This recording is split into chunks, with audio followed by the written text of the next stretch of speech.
ஊரடங்கு நேரத்தில் மூடுவதற்கு தாமதமாக்கினார்கள் என்ற காரணத்திற்காக இப்படிப்பட்ட தாக்குதல்களை நிகழ்த்த காவல்துறையினருக்கு யார் அனுமதி தந்தது? ஜெயராஜ் மற்றும் பெனிக்ஸின் இன்னுயிருக்கு எந்த நிவாரணமும் ஈடு இல்லை.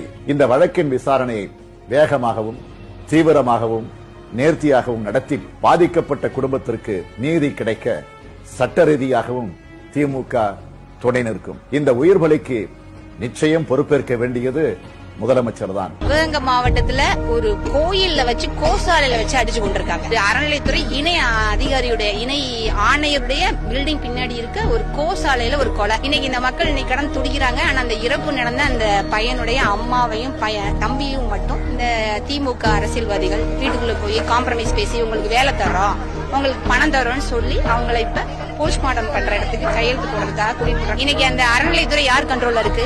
சேகர் பாபு அமைச்சர் கையில தானே இருக்கு. அந்த அறநிலைத்துறையில வேலை பார்த்த பையன் தான் இந்த தம்பி.